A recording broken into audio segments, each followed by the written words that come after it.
Star Wars Rebels just ended its 4th and final season, and I'm still trying to process everything that happened in those last couple of episodes, because it was something I didn't expect, something I did expect, as well as it was just amazing. It was amazing TV. So Rebels, obviously, for people who don't know, is set between prequel trilogy and the original trilogy, with a brand new cast of characters, all whom are sort of helping the rebellion or sort of starting their own rebellion, and it's all centered around mainly one planet, in that of Lothal, which is the homeworld of one of our main characters, Ezra Bridger, who over the course of the series becomes a Jedi under the tutelage of Kanan Jarrus, an ex-Jedi Padawan himself, who escaped Order 66. The series is obviously like a sequel to Dave Filoni's Clone Wars series, so we obviously get a couple of characters from that appearing, such as Rex and Wolf Squad, Ahsoka Tano, Darth Maul. All these awesome characters have appeared over the series 4 seasons, and this last season sort of ended and capped off a lot of loose plot threads, if you will, for the series. We also got last season and this season the introduction of Grand Admiral Thrawn, who is kind of the team's arch nemesis in a way, and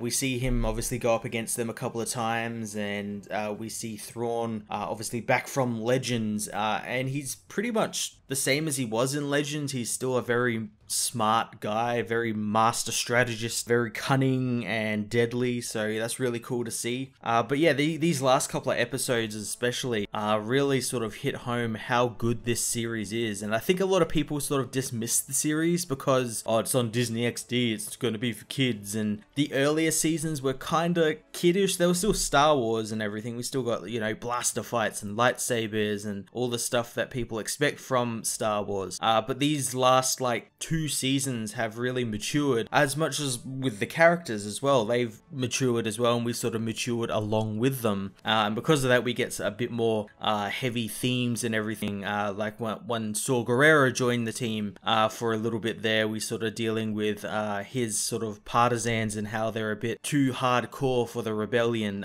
because they just like willy-nilly kill everything sort of thing, as well as we also delved into the Force, especially in these last couple of episodes, which actually brought some new sort of aspects to Star Wars that have been in canon before, but obviously have been taken out thanks to this new expanded canon, and they've kind of recanonized them a little bit. And the biggest one obviously is like time travel, when Ezra travels to this sort of space between spaces sort of realm that allows him to time travel and actually save Ahsoka Tano from being killed by Darth Vader. It's very interesting, and we only got a glimpse of it, and I'm really glad it wasn't used as like an out or anything for the series. You know, they did, you know, hint at it, but they hinted that it's too dangerous to do something like that, which is really smart that you just do that straight off the bat and sort of show that yes, this exists, but it is very dangerous and we'll barely see it. It won't be used that much. What could I say about this series that already hasn't been said by me or other people? It was a really great series. Everyone who did the voice acting in the series was good. Freddie Prinze Jr., Steve Blum. In these last couple of episodes, we got Emperor Palpatine back, but instead of being played by Sam Witwer like he was in previous seasons, he was actually played by Ian McDiarmid, the actor who actually played him in the films. So to hear his voice come back through in that Sheev tone and that Palpatine Darth Sidious tone was absolutely awesome. We also got Darth Vader in the previous seasons, played by James Earl Jones again, which was again awesome, but of course he's getting kind of old, so it sounded kind of weird, as well as like the modulation they put on his voice, but it was still very cool. But yeah, this season has been absolutely fantastic. I like what it did with the characters. I like that it also wasn't afraid to kill off some of the characters, as evidenced in these last episodes where it killed off Kanan Jarrus in a really cool way as well, in a really heartfelt way. And in these last episodes, this last episode in particular, it killed off the clone Gregor, who we've been following for quite some time through Clone Wars and through this series as part of Rex's crew. So that was pretty cool. We also got some kind of fan theories I guess, confirmed a little bit, in that the bearded rebel we see in Return of the Jedi that helped Han get onto Endor is actually Rex,